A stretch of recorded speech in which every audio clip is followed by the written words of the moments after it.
Bola de fuego en el cerro. Escrita por Pedro Luna. Escribo esto desde el previo rompimiento de mi escepticismo, desde el escalón más bajo de la depresión, pero también en un momento de súbito sobresalto. Dicho esto, también relato esta historia como promesa que realicé a los habitantes del pueblo que visité en mi último trabajo periodístico. Espero que, con esto, su historia sea conocida y encuentren la ayuda necesaria, misma que yo también necesito ahora. Antes de los funestos hechos que estoy a punto de relatar, trabajaba como reportero en una revista de temas paranormales, y aunque me era difícil creer en estas cosas, lo hacía pues tenía cuentas que pagar. He visto con ojo clínico cómo desde el interior de esta industria se montan casos para vender ejemplares, como se inventan historias para alimentar el morbo de las masas, pero este último caso, que estoy a punto de relatar, vino a romper con la tendencia de fabricar noticias falsas. En las redes sociales, un video de autor desconocido llamó la atención del editor en jefe de la revista para la que trabajaba.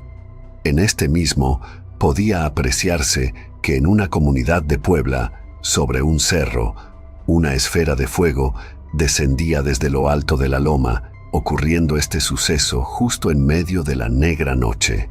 Los gritos de espanto y movimientos desesperados de la cámara para después huir agregaban más terror a lo visualmente presentando. El contenido empezaba a tomar fuerza en internet y mi jefe me pidió ir al lugar a cubrir la nota. Quería tener la exclusiva antes que algún canal de televisión o de las redes se la robaran.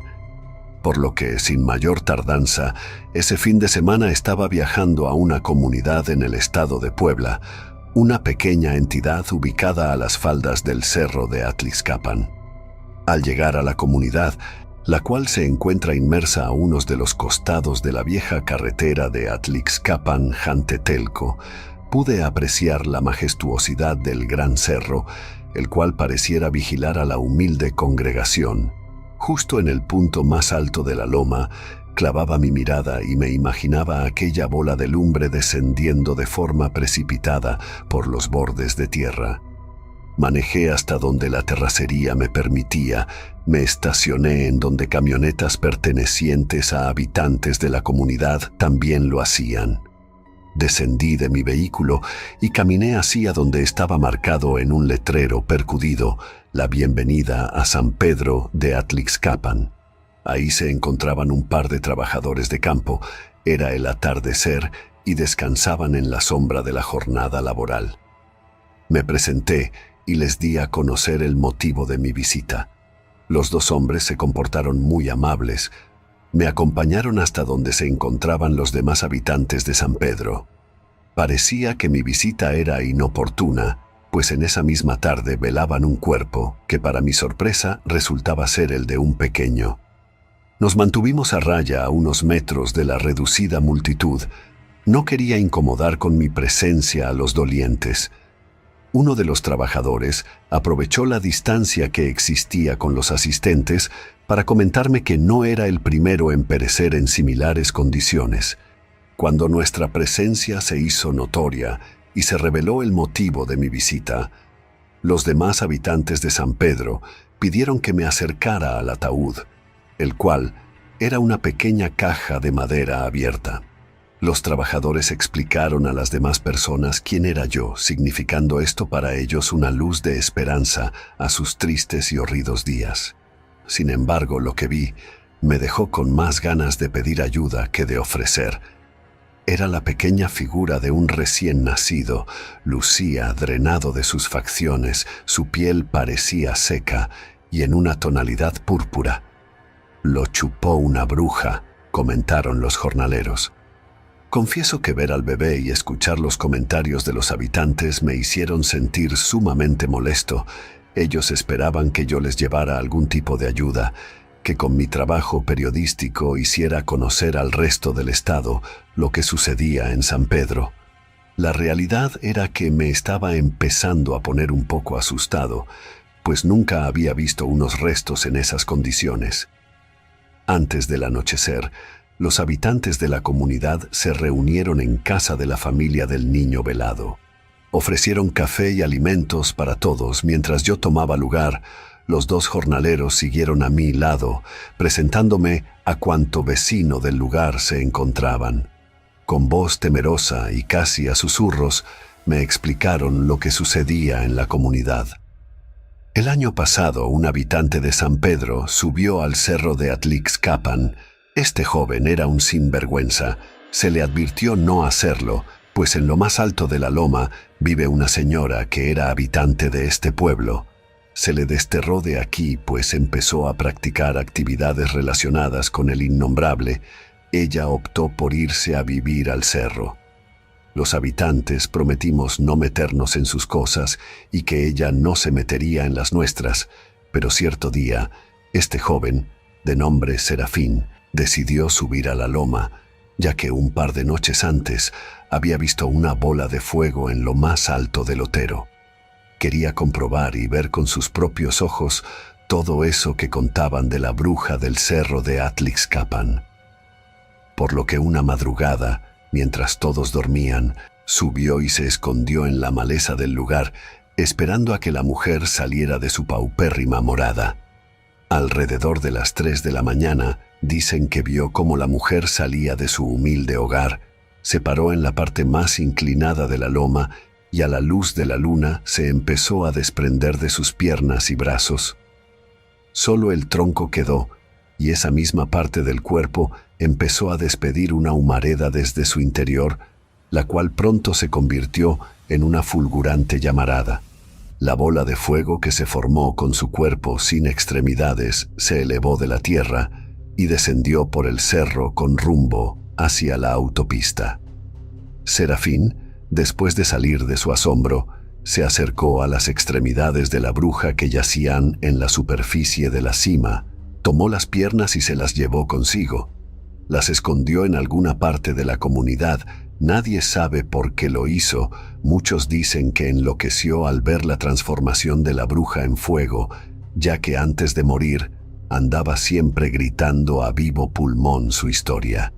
Sufrió una fiebre muy fuerte y perdió la vida de forma repentina. Dicen que fue de la impresión. La cuestión es que nadie sabe dónde quedaron las piernas de la bruja y ella baja cada semana a buscarlas.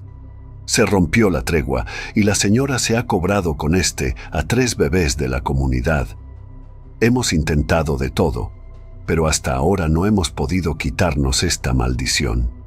Después de un silencio incómodo, pregunté a los habitantes por la ayuda de alguna iglesia, comentándome que no les creen y nadie de la comunidad eclesiástica desea hacer el viaje hasta ese lugar.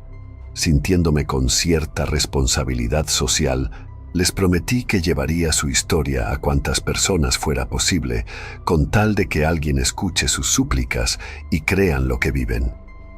Me dijeron que mañana, a plena luz del día, me llevarían al cerro y trataríamos de subir lo más alto posible del mismo. Esto con tal de recabar la información suficiente para mi trabajo y no poner en riesgo mi vida ni la de más habitantes. Mientras tanto, esa noche debía descansar. Antes de la medianoche nos retiramos a dormir. Camino a nuestro aposento pude observar que, en las puertas de las casas, estaban dibujados con tinta roja algunos símbolos protectores, advirtiendo también, sobre el suelo de las entradas, generosos puños de sal que se extendían para formar líneas gruesas en derredor. Me explicaban que esto mantenía a raya a la bruja, pero que, en algunas ocasiones, la curiosidad hacía a los habitantes mirar por la ventana. Esto le daba el permiso a la malévola señora para entrar a sus viviendas. Después de escuchar eso, no me quedaron ganas de hacer más preguntas esa noche. Me sería difícil conciliar el sueño.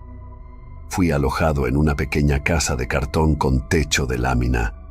En esa humilde vivienda solían dormir los peregrinos de las congregaciones que pasaban por ese lugar. Antes de despedirse de mí, los comunitarios marcaron la puerta con un símbolo en forma de cruz Así también trazaron líneas de sal en puertas y ventanas, insistieron con mucha vehemencia que no me asomara por la ventana durante la madrugada. Me fui a descansar con cierto temor, pues la historia había logrado colarse en mis pensamientos. No pude dormir sino hasta antes de las 2 de la mañana. El cansancio me había vencido. Sin embargo, como si hubiera despertado de una vívida pesadilla, me enderecé de la cama para ver la hora. Eran las 3 en punto de la madrugada. A través de mi ventana y sobre una tela que fungía como cortina, pude ver un fulgor que parecía acercarse. Era como si alguien con una antorcha iluminara la negra noche. Me quedé inmóvil, sin respirar, esperando que pasara todo. El brillo desapareció de mi ventana por un momento. Pensé que lo peor ya había pasado. Solo una pequeña brisa se colaba a través de las cuarteaduras del cristal de la ventana. Esta corriente de aire hacía ondear la delgada tela que servía como cortina. Me senté en el colchón de la cama y me recordaba a mí mismo que no tenía que asomarme por nada del mundo. La realidad era que no quería hacerlo. Me sentía aterrado. Instantes después escuché el aleteo de un ave enorme que aterrizó sobre el techo de lámina. Las garras del ave nocturna empezaron a hacer ruido sobre la superficie de la blinda. Me quedé inmóvil, en total pasmo. El ruido cesó mientras una nueva ráfaga de aire se coló por los orificios de los cristales rotos de la ventana. La brisa de aire hacía danzar la desgarrada cortina. Esta parecía señalar con las puntas de su maltrecha tela hacia un espejo empañado que colgaba en una viga de la casa, ubicado precisamente de frente a la abertura del ventanal. Mientras seguía con la mirada las mechas de la semitransparente cortina levantándose, pude ver accidentalmente la llamarada de fuego en el reflejo del espejo que estaba de frente. Un repentino susto trepó hasta mi cuero cabelludo. Observé el rostro de una mujer pavorosa en medio de la lumbrera. Rápidamente salí de la cama para vestirme, pues no sabía qué podía pasar. Busqué mi camisa para enfundármela, tomé mis pantalones y metí las piernas para estar listo en caso de salir corriendo. Sin embargo, de la parte del tobillo de mi pantalón, sentí que la tela se había atorado en algo. Jalé cuantas veces pude sin lograr zafarme. A la distancia estaba la cadena que prendía el bombillo de la habitación. Al hacerlo funcionar, el cuarto completo se iluminó para presenciar que lo que tenía atorado sobre el tobillo de mi pantalón no era más que la deteriorada mano de la bruja. Su maltrecho cuerpo sin piernas yacía sobre el suelo, mientras que su rostro me miraba con los ojos mismos del demonio. Estalló en una risa ensordecedora que me dejó con los nervios crispados. Jalé con fuerza mi pantalón, tiré patadas con desespero mientras ella no paraba de reír burlonamente. Cuando por fin soltó mi prenda de vestir, me fui de espaldas sobre el piso. La bruja se arrastraba hacia mí, se empujaba con sus lánguidos brazos hacia mi dirección. Me levanté movido por la adrenalina y salí corriendo despavoridamente de la casa.